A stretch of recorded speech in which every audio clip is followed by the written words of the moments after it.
জলশলাকার উপন্যাসটি নিয়ে ফেসবুকে অনেকের আলোচনা দেখে এই বইটা কেনার আগ্রহ তৈরি হয় এবং সেই আগ্রহ থেকে এবারের বইমেলা থেকে এই বইটা কিনে নিয়ে আসি। এই লেখকের আমি আগে কখনো কোনো লেখাই পড়িনি। মাহরিন ফিরদাউসকে তিনি কোথায় থাকেন সে সম্পর্কেও আমার কোনো ধারণা ছিল না। নতুন কোনো লেখকের কিছু পড়তে গেলে একটা অস্বস্তি ভর করে আমার মনে।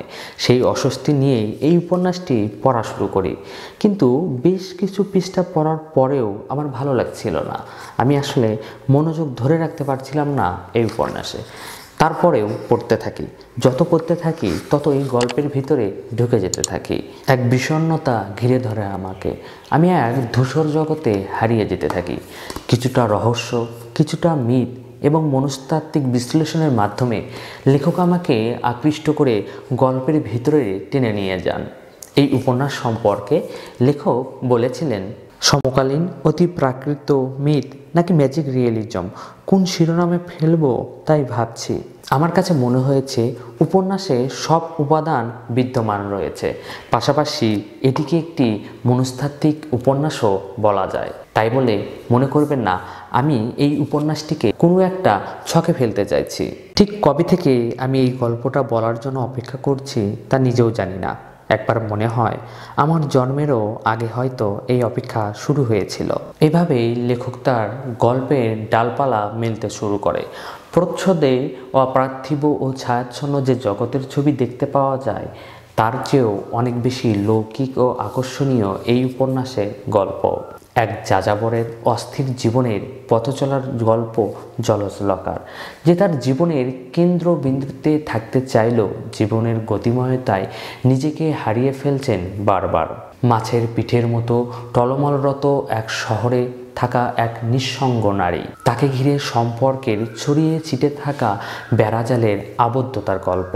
নির্লিপ্ত একাকিত্বে থাকা একজনের গল্প, যিনি অনেককে সঙ্গ দিয়ে চলেছেন, কিন্তু তবুও তিনি যেন কোথাও হারিয়ে যেতে থাকেন।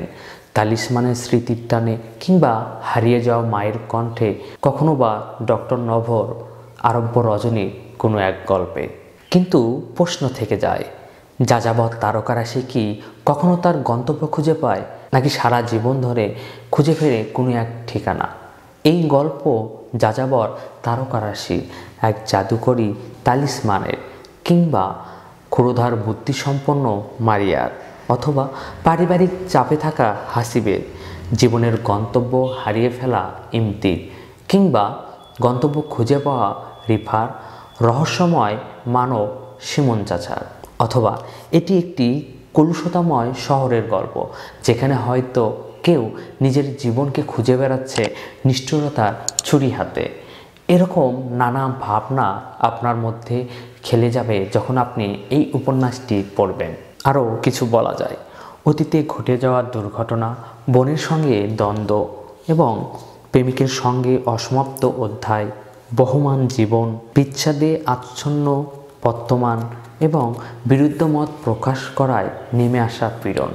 এসব কিছুটা সময় আপনার কাছে এলোমেলো মনে হলেও ধীরে ধীরে কিন্তু লেখক এক সূত্রে গেঁথেছেন এবং তৈরি করেছেন বাস্তব ও বাস্তবাতীত এক জগৎ। এই উপন্যাসে অতি লৌকিকতা আছে, কিন্তু তা সামান্য। যেটুকু আছে সেটুকু ব্যবহার করা হয়েছে অনুভূতি আরও গভীরতর করার জন্য। জলশলাকার উপন্যাসে নিজের অতীত ও বর্তমানের সঙ্গে বোঝাপড়ার লড়াইয়ে কথকের সঙ্গে আমরাও মনের অজান্তেই যুক্ত হয়ে পড়ি। উপন্যাসে মিথ ও জাদুবাস্তবতার দারুণ ব্যবহার দেখতে পাই। নাদিয়ার সঙ্গে তালিসমানের দেখা হওয়া এবং তাদের সংসার জীবনের গল্প আমরা যদি আলাদাভাবে কখনো শুনতাম তাহলে কি হেসে উড়িয়ে দিতাম না? আমার মনে হয় অবশ্যই আমরা হেসে উড়িয়ে দিতাম। কিন্তু এই উপন্যাসে যে পরিস্থিতিতে লেখক তালিসমানের ওই ঘটনাগুলোকে বর্ণনা করেছেন, আমরা শুনেই সেটা বিশ্বাস করে নেই। আমরা মনে করি এত কিছু ঘটার পরেও এরকম অস্বাভাবিক ঘটনাও ঘটা সম্ভব। লেখক আমাদের ওই বিশ্বাসে পরিণত করিয়েছেন, আমাদের বাধ্য করেছেন ওই ঘটনাটিকেও যেন বাস্তব বলে স্বীকার করে নেই। আবার উপন্যাসের যে কথক তার মৃত মাকে দেখতে পায়, তার মায়ের সঙ্গে একরকম আলাপও হয়, তার বিপদে আপদে তার মা তাকে সঙ্গ দেয়।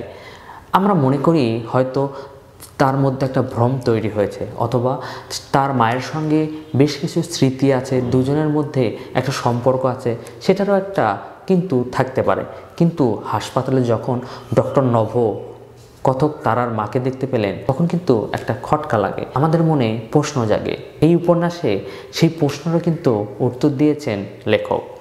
লেখকের বর্ণনার গুণে সব কিছুই বাস্তব মনে হয়। উপন্যাসে রূপকথার গল্পগুলোর মধ্য দিয়েও যেন আমরা শৈশবে ফিরে যাই, কখনো অতীত, আবার কখনো বর্তমানে ফিরে এসে লেখক উপন্যাসের কথক তারার জীবনের গল্পের মধ্য দিয়ে যেন আমাদের সবার গল্পই বলতে চেয়েছেন। এবার আরও কিছু ব্যক্তিগত মতামত প্রকাশ করি। এই উপন্যাসের কিছু কিছু পরিচ্ছেদ বা অনুচ্ছেদ আমার কাছে অপ্রাসঙ্গিক মনে হয়েছে, আবার কখনো কখনো কিছু কিছু সংলাপে মনে হচ্ছিল এই সংলাপগুলো কি বেশি মেলোড্রামায় পরিণত হচ্ছে না। আমার মনে হয়েছে তালিসমান চরিত্রটি আরও বেশি উপস্থিতি থাকার প্রয়োজন ছিল এই উপন্যাসে। আবার কখনো এমনও মনে হয়েছে এই উপন্যাসের চরিত্রগুলোকে কি লেখক যে কোনো একটি নীতিবোধে বেঁধে রেখেছেন, যেমন শিমুন চাচার চরিত্রটি। কিছু জায়গায় ঘটনা আরোপিত মনে হয়েছে গল্পটি ঠিক কোথায় ঘটছে বোঝা যাচ্ছে না। যেহেতু জাদু বাস্তবতার কথা এই উপন্যাসে ঘোষণায় এসেছিল, সেহেতু কি আরও কিছু ভীতিকর পরিস্থিতি তৈরি করা যেত না? এটি আমার নিজস্ব মতামত। আমার মতামত অন্যের কাছে গ্রহণযোগ্য নাও হতে পারে, বা অন্য পাঠকের আবার ভিন্ন রকমও মনে হতে পারে। পাঠকের মতামত নিয়ে তো আর লেখক তার উপন্যাস বা সাহিত্যকর্মে লিপ্ত হন না।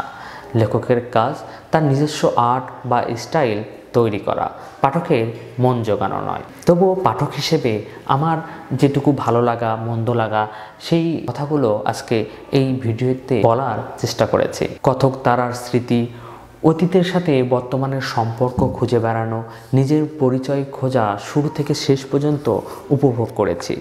নতুন লেখকদেরকে কেউ অবহেলা না করে মাহরিন ফিরদাউসের এই জলশ্লোকার উপন্যাসটি পড়তে পারেন।